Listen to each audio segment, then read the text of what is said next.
Everyone, welcome to another What I Would Have Done Thursday. Apologize that this video had to be delayed, unfortunately. Been having still some issues with the volume and sound. Hopefully it does not try to interrupt the schedule of video making, but it may or may not sometimes, depending on whether or not the volume wants to cooperate with me. So without further ado, let me kind of go over what I personally would have done with the new Ghostbusters movie. Now, I think there could have been two options here. One, not make a remake of a Ghostbusters movie. Like, there's almost no point into really doing it. Unless you want to sort of maybe make it a little bit more updated, but it's been a series that has come and gone, and it's kind of worn off. I think it's nostalgia. So I think, again, people just go back to the original Ghostbusters and kind of just watch that and are happy with that and don't really necessarily feel like there needs to be another installment. And for me personally, I do sort of feel that way. However, obviously, being that it is Hollywood and that since they are running out of original ideas, they have to continually recycle old ideas and make them new.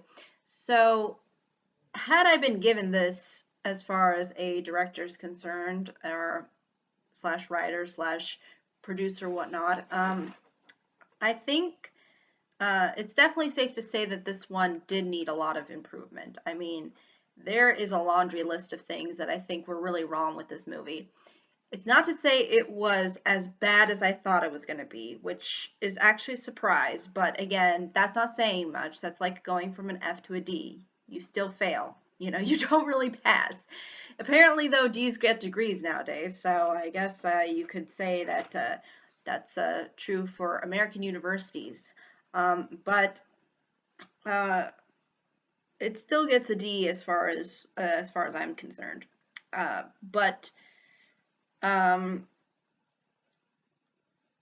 first thing that I think needed to be altered is the casting. Now, I'm not saying that you cannot have an all-women's Ghostbusters theme, but I think it's a lot more funnier, it's a lot more entertaining, it's a lot more engaging if there are two genders involved being Ghostbusters, as opposed to making it just a whole female Ghostbuster cast.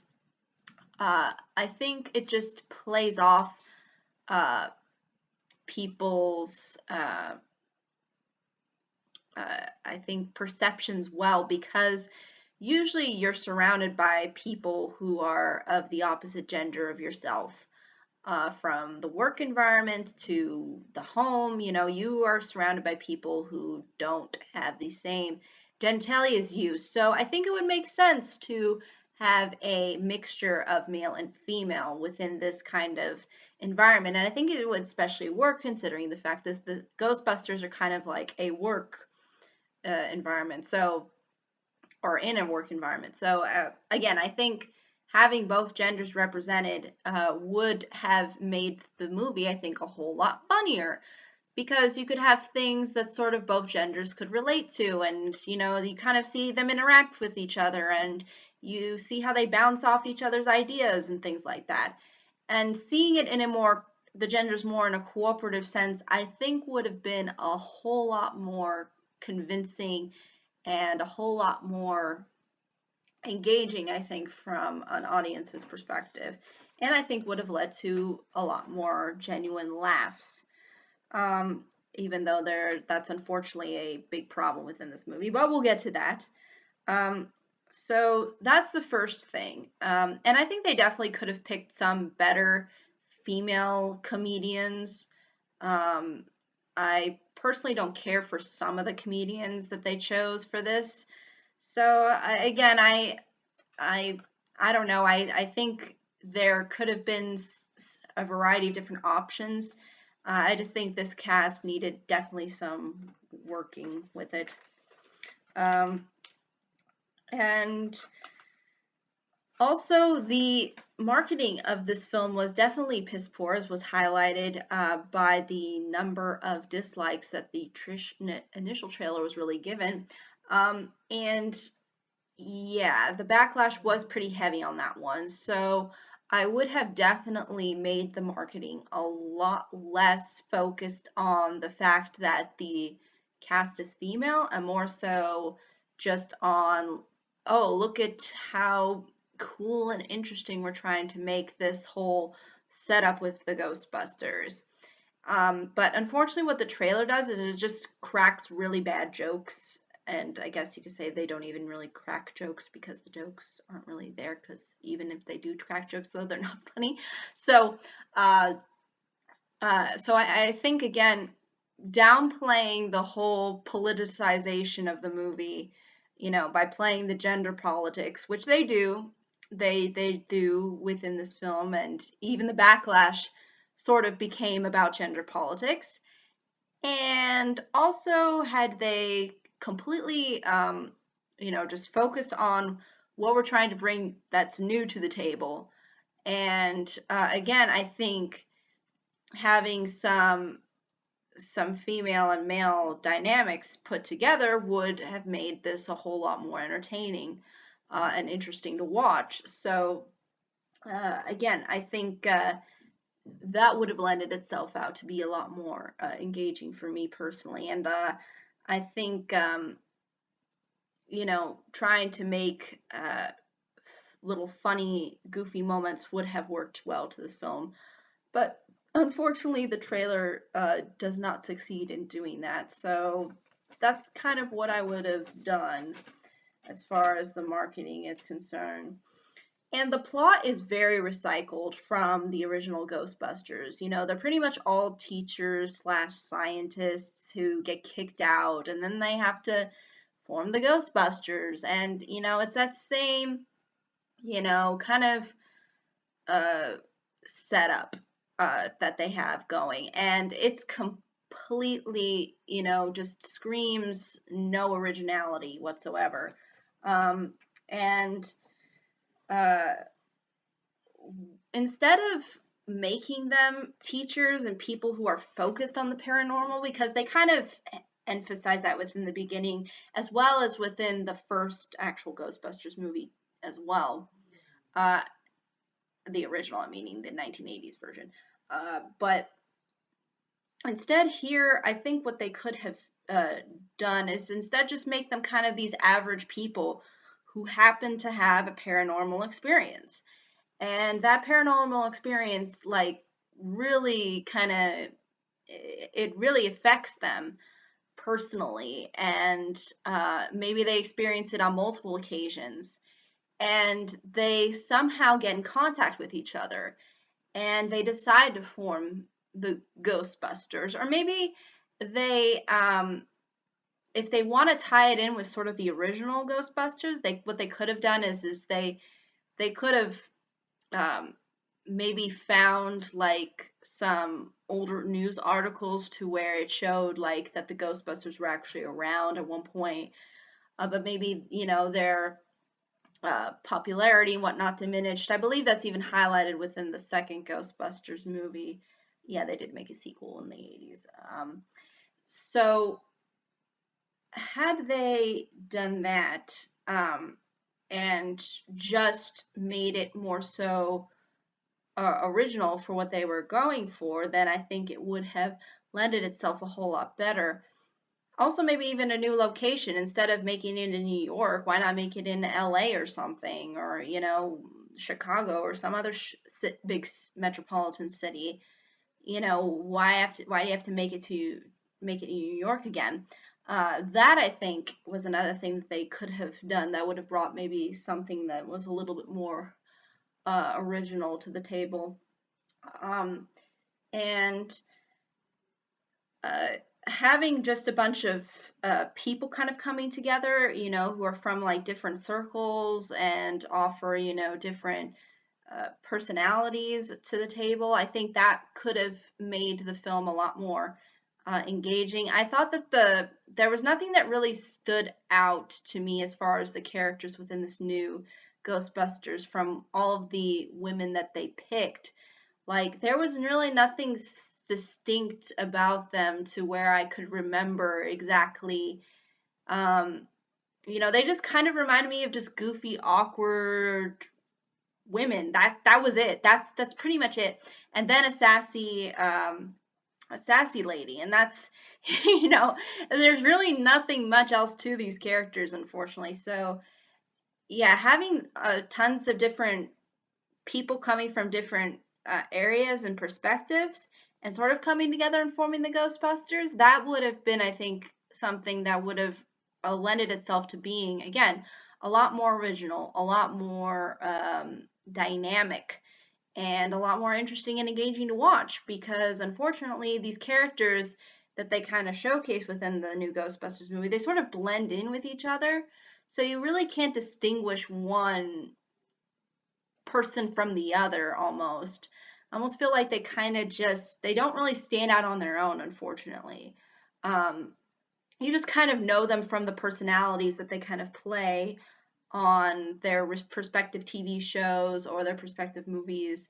And then you have the very vocal lady who who's all sassy and whatnot. But you know, that doesn't say a huge amount. So again, had they come from different areas and backgrounds, and obviously, yes, there is that one exception of the sassy lady not being a scientist or whatnot. But still, that doesn't bring out anything really original to the table. And the thing is, too, is I guess that's why she ends up being the one that stands out the most, even though I didn't really care for her character. She stood out the most because she was the most vocal and, you know, just expressed her opinion and went crazy sometimes. So yeah, I mean, but that's what you get for this kind of a Ghostbusters movie. So um, now that's as far as what I've done from a character perspective. Now going into, and also with the Chris Hemsworth character where they make him really dumb.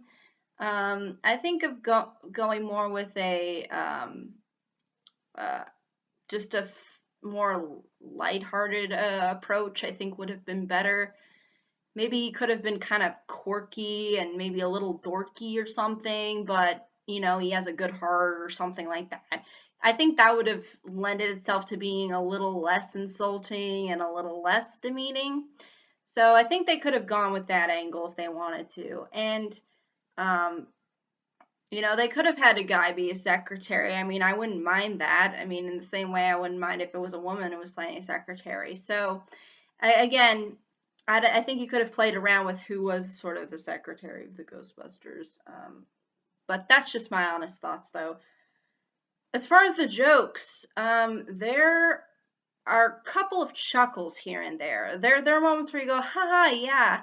And then they follow it up with a really bad joke. So they hit you with a little funny zinger, and it's not really like as funny or as enduring as anything that's presented in the original Ghostbusters. But at the same time, they try to follow it up with a joke that's really poorly orchestrated.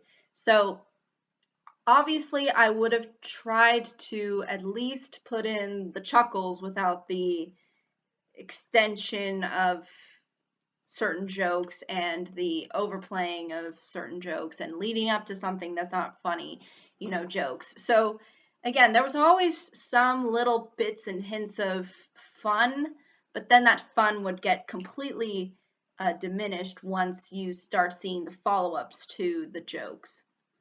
So I think I would have done that as far as the humor is concerned. Just make it lighthearted and, you know, don't feel the need to overextend the joke. And I think they were trying way too hard. You could sort of tell that a lot of what they were trying to throw out there was like really like, wow, you are really trying to pull for it, aren't you? You can't just leave the joke how it was and just move on, you know, and try to come up with really quick little, you know, just come up with more little quick jokes. See, the thing is I think too is unfortunately those little chuckles were kind of far in between too. And sometimes the humor is just kind of awkward, and again, the whole humor fell flat on itself. And I think it's obviously definitely not the kind of humor that appeals maybe to me more so. But again, I think there was a way to do it to a point where it was engaging and entertaining and fun without it overextending itself. And I think that's what a lot of comedies try to do nowadays. They try to overextend instead of trying to make more quick and fun little jokes here and there. It seems like that they try to use the one joke and extend it for however long, and it doesn't really pan out, unfortunately, all too well. Also, another thing about this movie that was completely really just like ridiculous and really not not not good. The villain, man, the villain was weak. Weakest villain I've seen, and that's saying something because the Ghostbusters villains aren't really known for being that great. Um, but at the same time, this was just hitting. It was not even hitting the bare minimum. It was just like below the bare minimum as far as a villain was concerned. He was just some creepy guy. That's all he was. Just some creepy guy. Yeah, didn't really understand his point. Didn't really get behind anything that was going on with this guy. Really did not. We really didn't see a huge amount of him within the film, if I'm not mistaken. Because eventually the other ghosts kind of take over as far as being the mayhem of destruction or whatnot. Um, and you could say that's because of the main villain too. But again, it just feels really kind of rushed and not really well thought out. And yeah, that's what you get for this kind of villain. So, and again, obviously the villain in the first Ghostbusters wasn't as special, but at least they tried to make the person or the monster Zool actually look kind of unique to the time period. And at the same time, make it very kind of goofy and very mysterious because we don't really see him till the way end. And so there's this kind of build up and tension throughout the film that I thought was orchestrated fairly well. But this villain, he doesn't serve really much of anything. Um, and you just kind of go, okay, it's just some creepy guy. Like that was what they were that's what they were going for. And I didn't really see the point in doing something like that. So there seemed to be like the villain had really no purpose. And I think what could have been done as a replacement is to have a ghost be a villain. So there's a ghost kind of running around, and the Ghostbusters are succeeding because they're capturing all these different ghosts. But a way to kind of counter that would be for one of the ghosts who maybe has some kind of uh, significant power or influence, maybe similar to Zool to a certain extent, but maybe not as maybe overwhelming. But um, it could be that his purpose is actually quite noble because he's seeing all of his fellow ghosts getting captured by these Ghostbusters, and he's going, "What the heck, Ghostbusters? What are you doing? All right, you think you're gonna play that game? You think you're gonna take all of my friends? Well, that ain't gonna happen. So just have him orchestrate some kind of cockamamie scheme, and he figures out how to release the ghosts, and all mayhem breaks loose, and the Ghostbusters go and defeat the ghosts and get the main villain being the main ghost. That would, I think, worked actually a lot better than just having some creepy dude who, again, really doesn't serve that much of a purpose. He really doesn't have the motivation is so strange. I mean, it didn't really make sense to me.